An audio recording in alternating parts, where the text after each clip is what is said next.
Assalamualaikum warahmatullahi wabarakatuh. Salam Tasma, salam perubahan. Selamat tahun baru 2021. Semoga segala rencana kita pada tahun ini dapat kita realisasikan, dan juga segala rencana kita pada tahun lalu yang belum direalisasikan agar dapat sekiranya kita wujudkan pada tahun ini. Baik.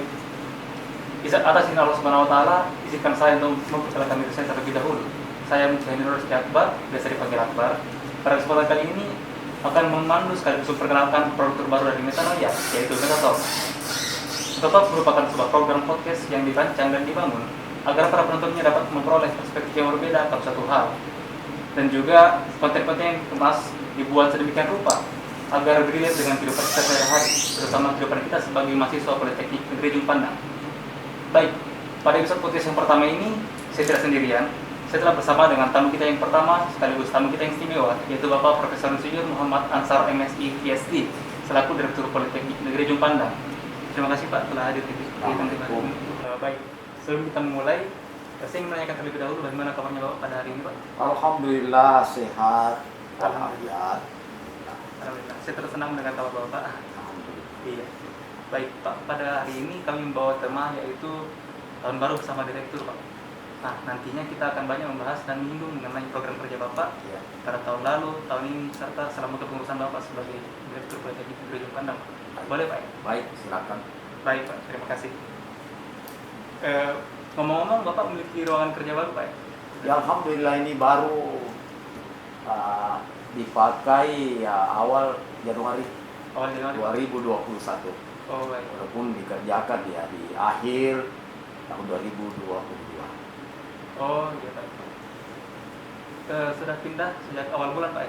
Saya pindah sejak awal bulan. Oh iya, baik. Alasan pemindahannya kenapa Pak kalau boleh tahu? Ya, karena ruang direktur di bawah itu sempit, tidak representatif. Oh baik.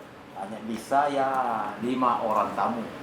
Oh iya. Ini kan Politeknik ya selalu banyak tamu, baik dari industri, dari pemerintah, dari perguruan tinggi juga. Oh iya. Sehingga ya kondisikan tidak representatif, tidak nyaman, ya tentu mempengaruhi kinerja. Iya. Yang kedua juga ya kalau ada tamu ya tentu kan harus kita menyediakan ya tempat yang layak pelayan, yang representatif. Kan ini Politeknik kan sudah 30 tahun, 32 tahun umur, kok masih ruangan direktur saja sempit begitu. Lagi pula ya di bawah itu ya tidak strategis, ya sumpah. Makanya itulah saya berpikir ya ruang direktur itu harus bagus, karena kita menerima tamu banyak dari industri dan pemerintah. Berarti alasannya karena kenyamanan Pak ya? Jadi iya, kenyamanan dan ya itulah karena sempit. Kalau ruangan Bapak yang lama dialih fungsikan sebagai apa Pak? Itu rencana kita, kalau ada tamu-tamu dari luar, disitulah dia istirahat. Bahkan ya memang dipersiapkan kalau ada kegiatan-kegiatan dari kementerian, misalnya tim akreditasi data yang di situ ruangannya. Ada dari BPKP misalnya, dari inspektorat, di situlah ruangannya. Jadi itu tempat khusus bagi tamu-tamu kita. Dari industri ya di situ ada istirahat. Baik. Berarti untuk tamu Pak ya ruang lama? Iya, ruang tamu kita siapkan untuk ruang tamu. Baik. Baik, masih mengenai ruangan Bapak yang baru, Pak, kami ingin menanyakan bisakah Bapak memberikan informasi mengenai biaya untuk ataupun anggaran untuk ruangan Bapak yang baru ini? Ini anggarannya ya digunakan anggaran PNBP. Itu sekitar 600 juta anggaran untuk pembuatan dan direktur dengan staf. Itu di luar daripada mobil dan overall keseluruhan 600 juta Pak? sekitar 650 lah. Memasuki awal tahun 2021 terdapat beberapa program kerja Bapak yang telah maupun yang belum direalisasikan Pak. Maka dari itu kami ingin berdiskusi dan berbincang mengenai hal tersebut Pak. Iya, begini. Di tahun 2022 ini, di akhir tahun 2022 banyak sekali kegiatan saya jalan. Dan inilah merupakan salah satu ya implementasi dari program visi misi saya ketika menjadi rektor. Di awal 2018 saya akan dilantik di Oktober. itu belum ada saya bisa lakukan di situ karena di akhir tahun. Di 2019 itu saya melakukan banyak program, tetapi yang terrealisasi itu sangat sedikit karena dana dari pemerintah pada waktu itu sangat terbatas. Baik. Nanti di tahun 2020 ini ya baru kegiatan lah banyak. Di tahun 2020, di 2019 itu yang terlaksana itu adalah pembenahan auditorium. Baik, Pak. Ya. Baik, Pak. Saya lanjutkan, Pak. Pertanyaan selanjutnya. Nah, pada wawancara sebelumnya Bapak mengatakan kalau proyek dan perencanaan pembangunan jalur kedua di kampus 1 telah lama direncanakan, Pak. Iya. Nah, apakah dengan demikian membuat proyek renovasi dan relokasi kantin di nomor 2 kan, Pak? Ya begini. Jadi semua ini tidak ada istilah nomor 2, nomor 1, tidak ada prioritas. Semua ini adalah program utama. Pertama, di awal proyek saya menjanjikan harus buka jalur 2.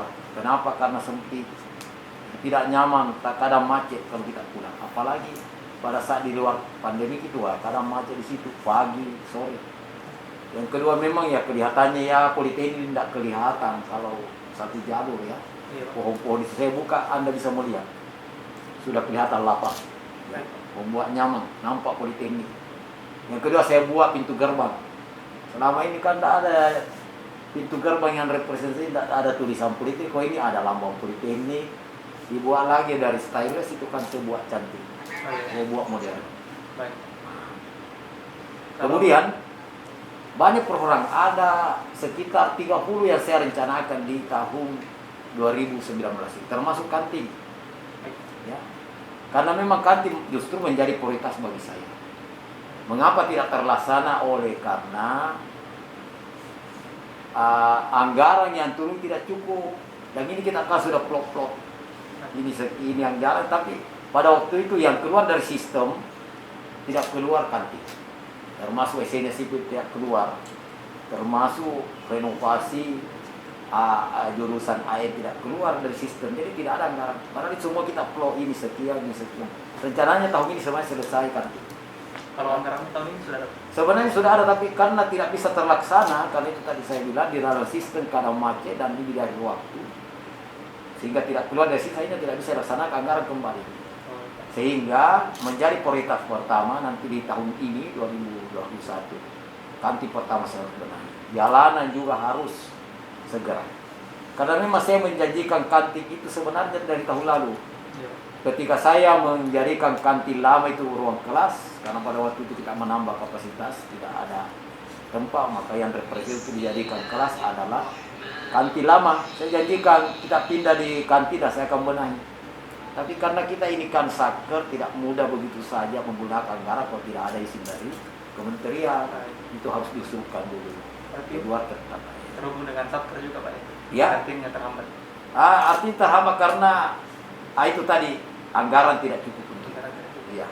Dan yang turun dari kementerian itu terbatas. Baik.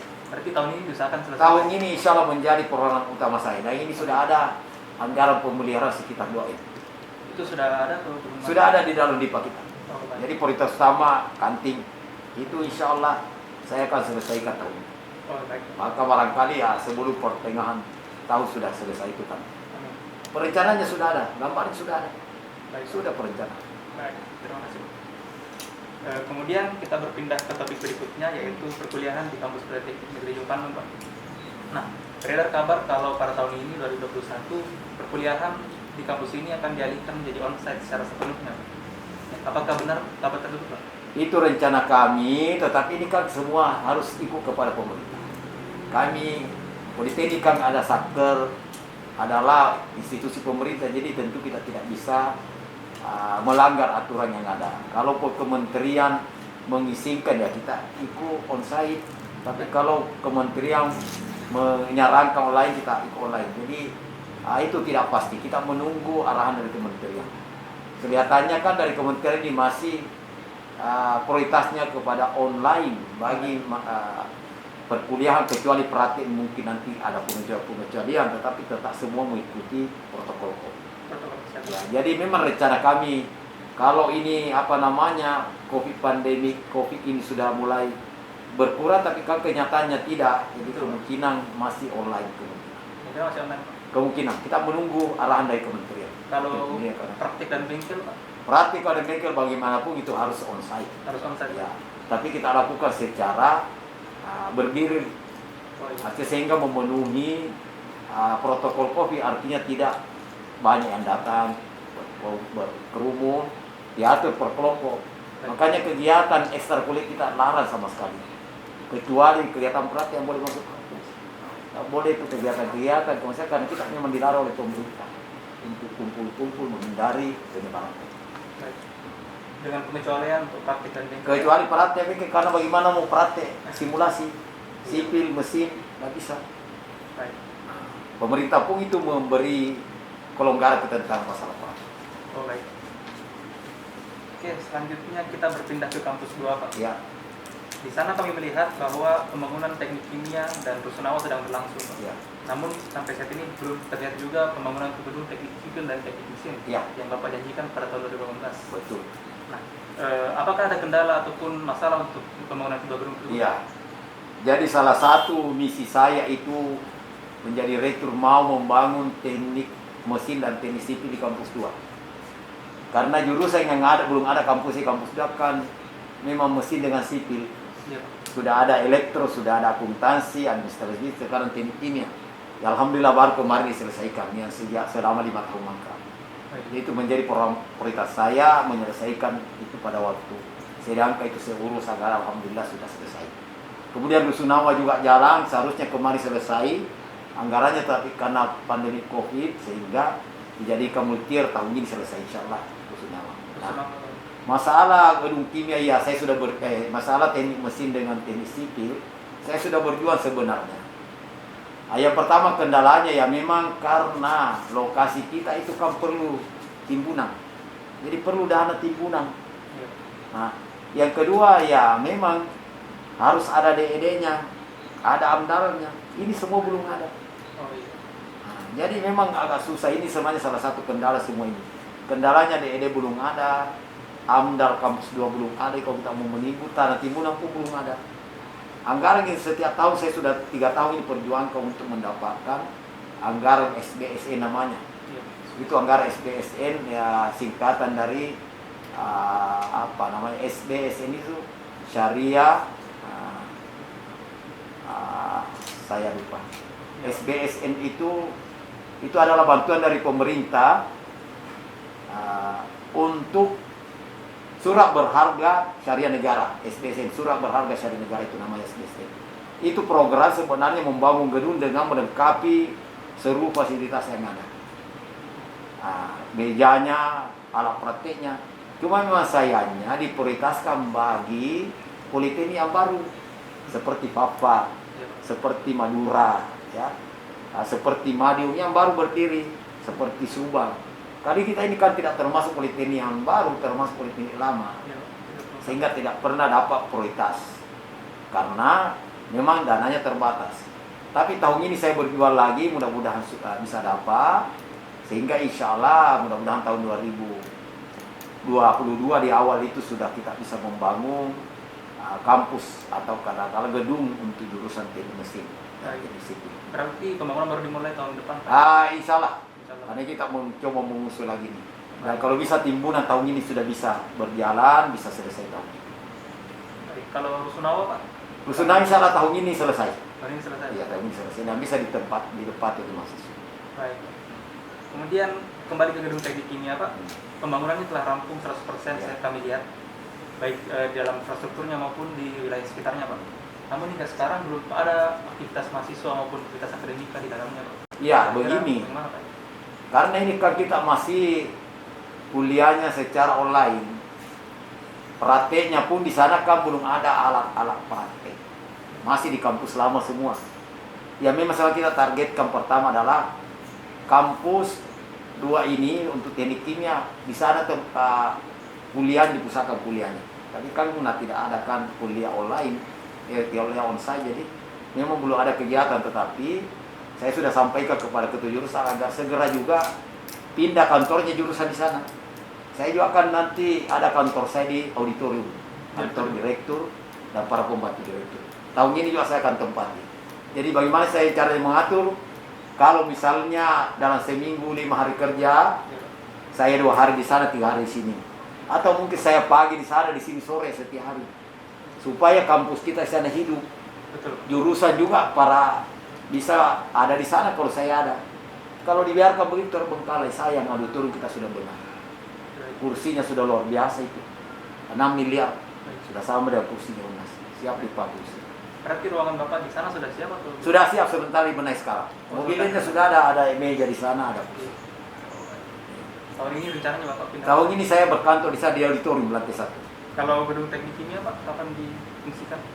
Ya, semester ini juga. Semester ini. Jadi saya harapkan optimal di sana. Kalau bisa semua kegiatan-kegiatan dilakukan di sana, mau seminar mahasiswa dilakukan di sana. Karena gedungnya luar biasa bagus, cantik. Kalau tidak ditempati nanti tidak terurus. Iya Pak, saya Hancur lagi. Itu gedung sama di rumah. Kalau tidak difungsikan, tidak ditempati bisa rusak. Ya, kalau ada orang di situ ada yang perhatikan. Saya sudah sampaikan para ketua jurusannya dan dosennya bisa dioptimalkan di sana. Kalau ada seminar adakan di sana. Kecuali praktek ya memang karena anak kita di sini. Perkuliahan onsite di sana, prakteknya yang bisa ada di sana ya lakukan di sana. Supaya difungsikan dengan baik. Luar biasa. Kalau masalah perawatan di bengkel maupun labnya kimia siap dipindahkan atau bagaimana? Keadaannya? Ya memang sebenarnya begini, karena kalau ini peralatan lab dipindahkan, sebagian besar itu akan rusak. Makanya ya sambil ini kita membenahi, mempersiapkan untuk pembelian alat yang baru. Ya. Kalau mobilnya saya sudah mulai tahun ini saya sudah isi sudah banyak kursi meja. Ruang kuliah sudah banyak. Kursi kuliah, meja kuliah. Cuma memang prakteknya belum kan itu kan mahal.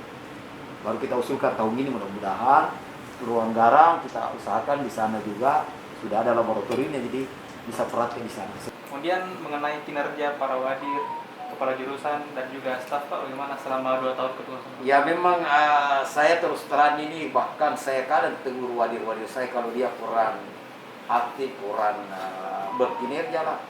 Saya katakan ya kita ini diangkat menjadi pimpinan untuk memberikan pelayanan yang terbaik. Kita harus fokus memikirkan agak politeknik, pengembangan politeknik. Jadi semuanya ini ya bergerak ya, sesuai dengan ya visi, mendukung visi direktur. Kehadiran kedisiplinan pegawai pun saya tegur. Kaji pun saya sampaikan harus bekerja keras membangun politeknik. Bahkan kalau saya sampaikan kalau memang tidak mau kerja keras jangan jadi pimpinan. Karena kalau kita menjadi pimpinan ya saya harus bekerja untuk politeknik, untuk kepentingan sivitas akademika, dosen, pegawai dan terutama mahasiswa kita. Karena mahasiswa kita ini adalah produk kita. Harus kita memberikan pelayanan yang terbaik. Ayo.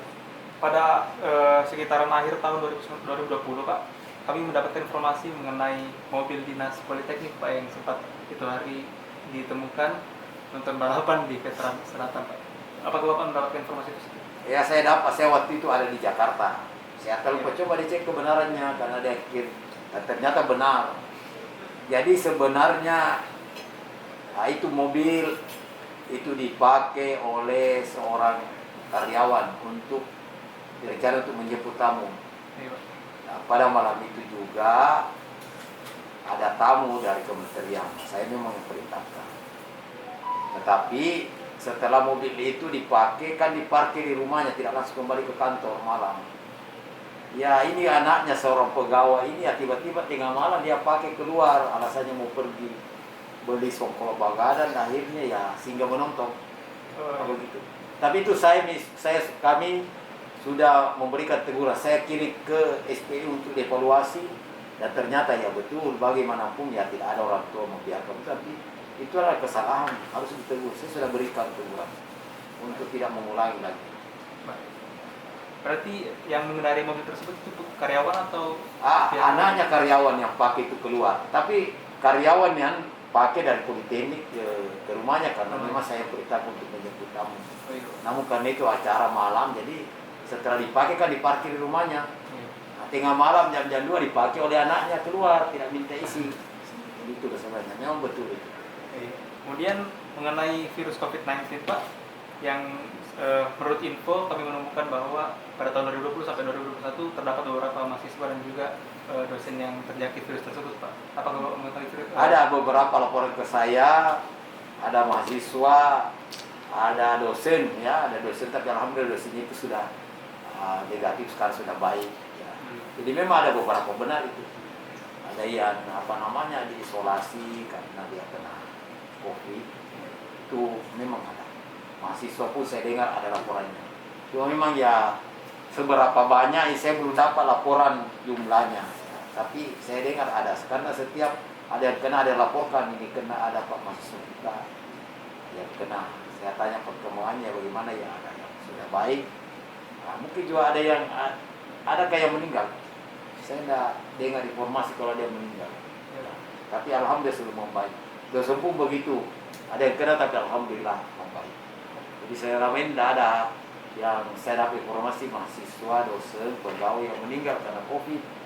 Bahkan kemarin ada staf kita, kepala perencanaan meninggal bukan karena COVID tapi karena ya ada tumor di paru-parunya. Kemarin itu meninggal Pak Yusri. Apakah ada rencana birokrasi membuat program swab massal Pak untuk dosen maupun mahasiswa untuk menghindari penyebaran virus COVID-19 di kampus ini Pak? Ya tentu saja kalau kita melihat perkembangan. Kalau memang itu diperlukan, ya tentu kita lakukan. Karena begini, itu swab banyak juga dosen yang tidak senang. Pegawai pun begitu, menghindari itu. Ya, selain biayanya mahal ya, saya tidak tahu bagaimana, ya kenapa dosen tidak menghindari itu ada swab. Tetapi kalau memang situasi mengikat seperti itu, ya apa boleh harus dilakukan. Jadi sampai sekarang ini belum ada program terencana, belum. Masih melihat situasi perkembangan. Baik Pak, berarti dilihat perkembangannya. Lihat perkembangannya. Baik. Karena belum tentu dosen juga mau, dan itu memang biayanya mahal kan. Jadi kalau memang belum situasi masih memungkinkan untuk tidak, ya kita tidak bisa lepaskan. Mengenai pembagian kuota Pak di kampus Politeknik Negeri Padang, apakah masih ada kelanjutannya tahun ini? Ya tentu saja kalau misalnya lanjut perkuliahan online, ya tentu kita berupaya harus membantu mahasiswa. Karena ada anggaran kita. Ada anggaran khusus? Ya, bukan anggaran khusus, ada PNBP kita, itu kan dari mahasiswa untuk mahasiswa. Oh. Kalau memang diperlukan, artinya memang harus kuliah online, ya kita akan berikan. Kita akan bantu mahasiswa. Terutama kalau perkuliahan tetap online seperti Iya. 2020 Pak? Iya, tetap yang online ya tentu harus itu. Karena kalau bagaimana juga mahasiswa bisa belajar kalau tidak diberi bantuan kuota, itu bukan semuanya tidak cukup semuanya kalau mau tapi minimal kita membantu. Baik. Kalau pemberiannya Pak, kira-kira kapan Pak? Ya tentu ini kan kemungkinan di awal-awal semester lagi kita akan mulai lagi. Serta diskusi ini karena kita akan baru pengusulan anggaran. Ini anggaran baru kan berakhir kemarin di Desember, ini baru turun. Kemungkinan dia revisi ya di bulan 2 ya, kira-kira ya di awal semester lah. Lalu semester itu kan bulan-bulan 3 ya. Bulan 3 Ya, diharapkan seperti itu. baru dilakukan pemberian kembali Pak? Iya, kita mendengarkan. Baik. Kemudian apakah Bapak memasuki awal tahun 2021, apakah Bapak memiliki harapan Pak untuk semua satuan kerja, Iya. semua rekan kerja ataupun Iya. mahasiswa? Tentu harapan saya ya bahwa kinerja Politeknik semakin membaik ya, di tahun 2021 lebih baik daripada di tahun 2020. Karena kalau kita sama saja itu masih dianggap kita tidak maju. Apalagi kalau lebih menurun. Jadi tentu kita akan selalu mau maju, berkembang ya tentu harus apalagi kinerja Politeknik bisa lebih baik. Kinerja semua unit ya di jurusan, semua UPT harus lebih baik lagi untuk menunjang visi-misi pimpinan, membawa Politeknik lebih maju, ya. Untuk menghasilkan apa? Ya lulusan yang kompeten, yang berkarakter, yang match dengan kebutuhan industri. Itu kan yang diperlukan. Produk kita kan mahasiswa. Kita bekerja semua ini adalah untuk mahasiswa, supaya mahasiswa ini bisa belajar dengan baik, bisa mencapai kompetensi yang diperlukan, ya dan juga dibutuhkan oleh masyarakat. Ya istilahnya program link MSc itu harus dipenuhi. Kalau harapan ke mahasiswa Pak, apakah ada? Ya tentu harapan saya mahasiswa jangan karena kondisi COVID ini Anda istilahnya ya memanfaatkan untuk tidak belajar. Ya harus tetap belajar. Karena bagaimanapun Anda yang rugi, Anda kan yang harus memiliki kompetensi, bukan dosen. Jadi kalau ada misalnya karena pembelajaran sistem online lalu mahasiswa tidak aktif belajar, itu kan artinya mengurai kompetensinya. Jadi saya harapkan tetap belajar, mempersiapkan diri menjadi SDM yang kompeten. Di tahun lalu kami mendapatkan informasi kalau BEM Politeknik Ujung Pandang itu melakukan aksi demo Pak ke depan gedung rektorat. Nah, itu salah itu sebenarnya. Pendapatnya Pak bagaimana? Benar itu dia melakukan, tuntutannya itu dia presiden. Saya selalu katakan jangan melakukan itu, karena itu mencemari nama baik institusimu sendiri dan kamu juga kan masa depanmu itu kau tercederai. Karena kalau persoalan-persoalan hanya kantin, misalnya saya punya program, saya lebih memikirkan daripada Anda. Ya. Persoalan sepele saya bilang janganlah seperti itu. Kalau ada yang perlu disampaikan, mari kita dialog seperti ini yang bagus. Itu namanya karakter mahasiswa. Karakter demo-demo itu karakter mahasiswa itu yang begitu. Artinya sepanjang bisa kita lakukan secara benar, itu kan lebih baik. Belum pernah juga menyampaikan kepada saya kok begitu. Kalau kita sudah menyampaikan aspirasi kepada pimpinan tidak tangkap, ya wajar saja. Sama anak kita yang mau bandel ya, karena mungkin dia perhatian sama orang anaknya kan. Tapi kalau orang tuanya bagus, memperhatikan semua, kemudian kok tiba-tiba memberontak misalnya berteriak-teriak di jalan kan tidak apa namanya, tidak etis yang begitu. Jadi betul itu saya akan hadapi pada waktu itu. Semua tuntutannya persoalan sepele dan itu semua adalah keinginan program pemerintah. Yang dia tuntut supaya dibebaskan Jamal itu tidak akan mungkin. Saya katakan tidak akan mungkin. Kompensasi masyarakat tidak akan mungkin itu ciri khasnya politik dan itu ada manfaat. Jangan menuntut yang begitu. Maka saya katakan kalau kau tidak bisa ikuti aturan politik jangan kuliah di poli, cari kamu selain. Karena kita ini ada aturan. Coba bayangkan kalau tidak ada aturan bagaimana seenak-enaknya mahasiswa. Akhirnya kan tidak bisa diarahkan dengan baik. Aturan ini kan mengarahkan untuk mencapai tujuan institusi. Kalau aturan mau dihilangkan jadi apa kita? Saya akan cari kampus di luar, jangan di politik. Saya kan tidak pas Anda masuk di politik. Saya katakan kepada mereka, saya bilang kesal kalau seorang begitu, saya tidak layak itu. Kalau seorang BEM itu pimpinan mahasiswa, kok mau minta yang begitu-begitu dan tidak masuk di akal. Masa mau ditiadakan aturan kompensasi? Setiap politik ini ada, selalu ada dan itu ada manfaatnya. Tinggal bagaimana diperbaiki pelaksanaan kompensasi. Itu saya katakan. Berarti Bapak menilai kalau aksi kemarin itu mencemari citra Saya mahasiswa menilai karena waktu itu ada inspektorat datang, ada bahkan banyak tamu. Kok di situ saya bilang apa tuntutan? Kalau ada yang dibicarakan masuk di ruangan kita bicara. Belum pernah juga ada penyampaiannya ke saya bahwa ini Pak kita mau minta ini ada diskusi tentang ada. Tiba-tiba hanya karena hari apa waktu itu hari HAM. Sudah iya tetapi kan merusak itu situasi. Ada tamu ribut-ribut di luar seperti tidak ada solusi kan ada perhatian. Saya menilai itu tindakan tidak etis itu. Dahuluilah dulu dan kita diskusi begini supaya enak kan.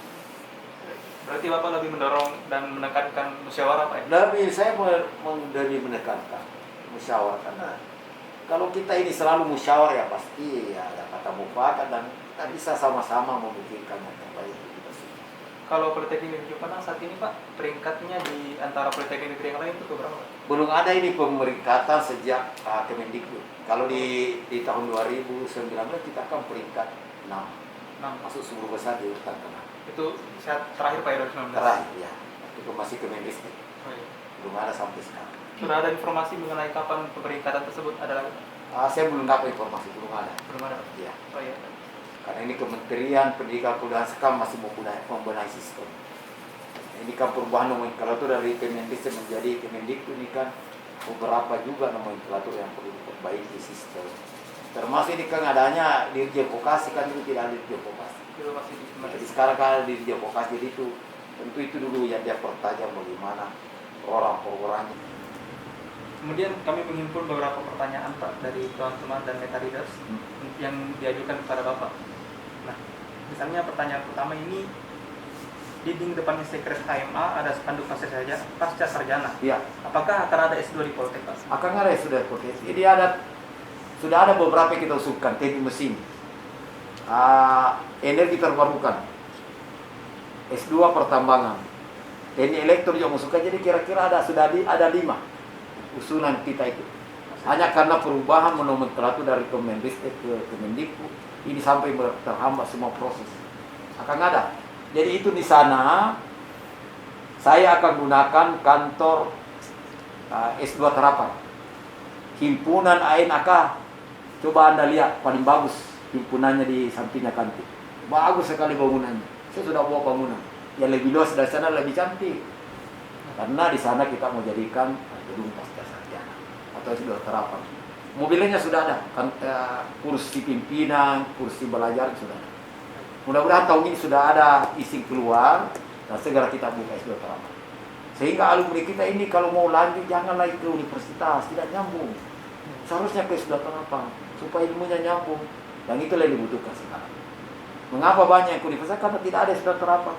Dan ini pemerintah sekarang memperkuat S2 Terapan, diharapkan semua politeknik membuat S2 Terapan. Apa itu? Baik, berarti setelah izin keluar, mulai iya kita menerima mahasiswa. Baik. Kita siap dosennya, dosen kita banyak. Kalau sumber daya manusia? Soalnya luar biasa kepada mahasiswanya. Tidak ada politeknik yang ngempak profesornya, doktornya, kita sudah ada 20%. Banyak kita punya SDM terbaik kita semuanya seluruh politeknik. Baik. Ya. Oke. Kita sampai pada penghujung kegiatan kita pada hari ini. Kami ucapkan terima kasih yang sebesar-besarnya terhadap Bapak Profesor Insinyur Muhammad Ansar MSc PhD, Direktur Politeknik Negeri Ujung Pandang, atas waktu dan dedikasinya telah hadir di kegiatan kita pada hari ini. Terima kasih. Ya, terima kasih. Baik, semoga apa yang kami bincangkan dapat memberikan manfaat dan guna yang besar bagi seluruh penonton Metanoia dan Kepaus. Dan juga kami mengingatkan untuk senantiasa like dan subscribe serta share semua konten kami. Juga untuk follow semua akun sosial media kami, Metanoia dan juga Persma PNUP. Terima kasih. Assalamualaikum warahmatullahi wabarakatuh. Salam Persma, salam perubahan.